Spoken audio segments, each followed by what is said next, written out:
महाराष्ट्रातील लाडक्या बहिणींचे 3 लाडके भाऊ आहेत. ते म्हणजे मुख्यमंत्री देवेंद्र फडणवीस आणि दोन्ही उपमुख्यमंत्री एकनाथ शिंदे आणि अजित पवार. या 3 लाडक्या भावांनी खूप जाहिरातबाजी करीत लाडकी बहीण योजना आपणच राबवल्याचा प्रचार आणि प्रसार संपूर्ण महाराष्ट्रात केला होता. बरं, सगळ्यात महत्त्वाचं म्हणजे कोणीही मागणी न करता ही योजना राबवण्यात आली आहे. हे विशेष करून इथं लक्षात घेतलं पाहिजे.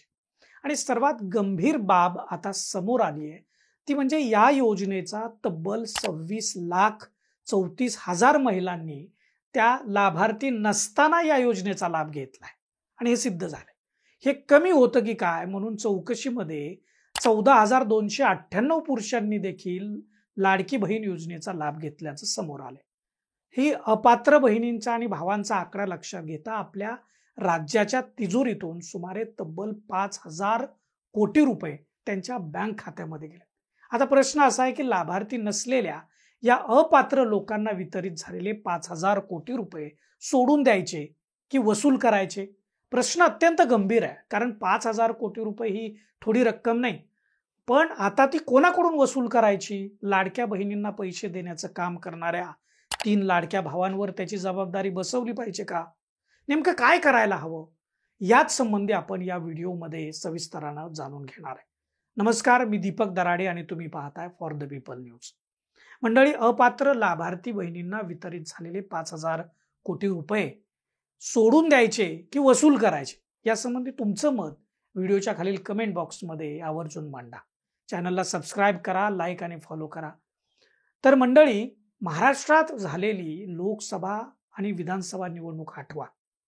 लोकसभा निवडणुकीत भारतीय जनता पार्टी, एकनाथ शिंदेची शिवसेना आणि अजित पवारांची राष्ट्रवादी काँग्रेस यांच्या महायुतीला महाराष्ट्रात मोठा फटका बसला होता.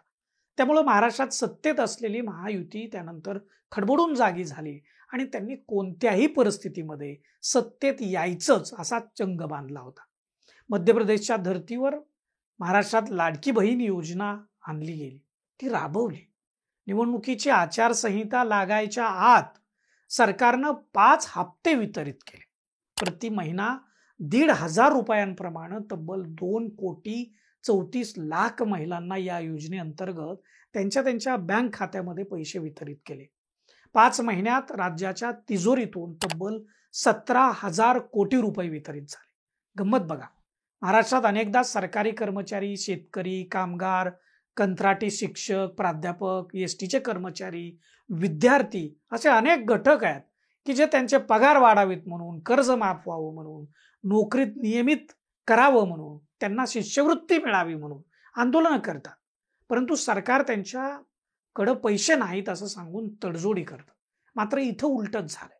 कोणीही मागणी न करताच लाडकी बहीण योजना आणली गेली आणि सरकारी तिजोरीतून 17,000 कोटी रुपये वितरित केले, तिजोरी रिकामी केली, ती देखील निवडणुकीच्या आधी. ही गोष्ट लक्षात घ्यायला हवी. निवडणूक आयोग म्हणजे निवडणूक कोणत्याही परिस्थितीत जिंकायचीच असा महायुतीनं चंग बांधला होता. खरं म्हणजे आपल्याकडं कोणत्याही योजनेअंतर्गत अर्ज करायचा असेल किंवा अगदी साधं बँक खातं जरी काढायचं असेल तर आधार कार्ड लिंक करायला सांगतात.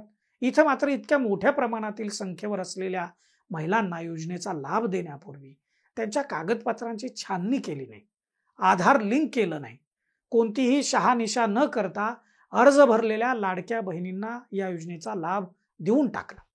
लाडकी बहीण योजना आणल्यानंतर आणि त्या योजनेचे हप्ते दिल्यानंतर देवेंद्र फडणवीस असतील, एकनाथ शिंदे, अजित पवार या तिघांमध्ये लाडक्या बहिणींचे सर्वाधिक लाडके भाऊ कोण हे दाखवण्यासाठी चढाओढ लागली होती. महाराष्ट्रभर प्रचार प्रसार करण्यासाठी मोठमोठ्या PR एजन्सीज काम करीत होत्या. सगळीकडं जाहिराती सुरू होत्या. सोशल मीडिया तर यानंच ओसंडून वाहत होता.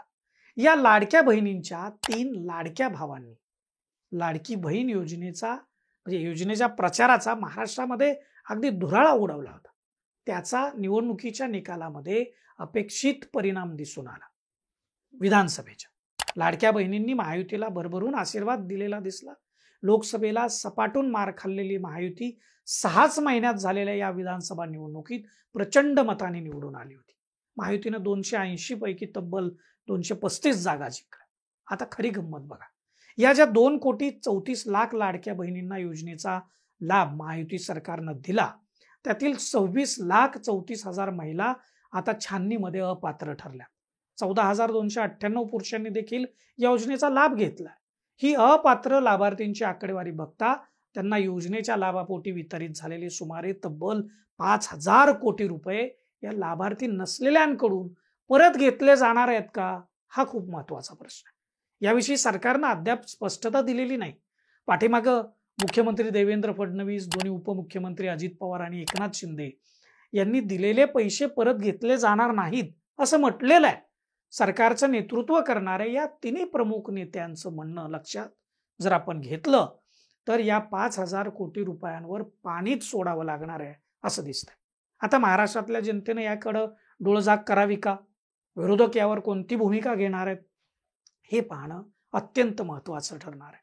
तुमच्या आमच्याकडून करातून सरकारी तिजोरीत जमा झालेला हा पैसा असा खैरात वाटल्याप्रमाणे जर वाटला जाणार असेल तर आपलं सर्वांचं भवितव्य अवघड आहे. आज महाराष्ट्राची हालत बघितली तर जनतेला शिक्षण, आरोग्य, पाणी, वीज यासारख्या मूलभूत सुविधा नीट मिळत नाहीत. महाराष्ट्रातले मुंबई, ठाणे, पुणे, नाशिक, छत्रपती संभाजीनगर, नागपूर, सोलापूर, अमरावती, कोल्हापूर यासारखी जी शहरं आहेत ही किमान मूलभूत सुविधा देण्यात सुद्धा कमी पडलेली आहे. ग्रामीण भागात तर परिस्थिती भयावह आहे. सरकारी दवाखान्यात उपचार मिळत नाही. एखाद दुसरी सरकारी शाळा जर सोडली तर त्यांची अवस्था गंभीर आहे. स्वच्छ पिण्याचं पाणी आपल्याला मिळत नाही. रस्ते नीट नाहीत अशी असंख्य गावं आपल्याकडे आहेत. ही परिस्थिती एकीकडे आहे आणि आपण 5,000 कोटी रुपये असं वाटणार आणि त्यांची जबाबदारी कोणावरही निश्चित होणार नसेल तर ही बाब प्रचंड गंभीर वाटते. महायुतीतल्या घटक पक्षांनी निवडणुकीत जिंकून येण्यासाठी न मागता हजारो कोटी रुपये योजनेच्या नावाखाली वाटलेले आहेत.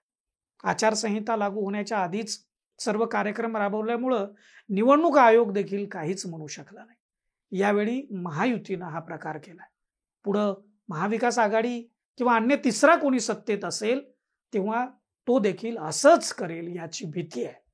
त्यामुळे या लाडक्या बहीण योजनेचा लाभ घेतलेल्या आणि अपात्र ठरलेल्या लाभार्थ्यांकडून हे दिलेले पैसे एकतर वसूल केले जावेत किंवा ते केले जाणार नसतील तर लाडकी बहीण योजना राबवणारे मुख्यमंत्री देवेंद्र फडणवीस आणि हे दोन्ही उपमुख्यमंत्री एकनाथ शिंदे आणि अजित पवार या तिन्ही लाडक्या भावांवर या पैशांच्या वसुलीची जबाबदारी निश्चित केली जावी असं माझं स्पष्ट मत आहे.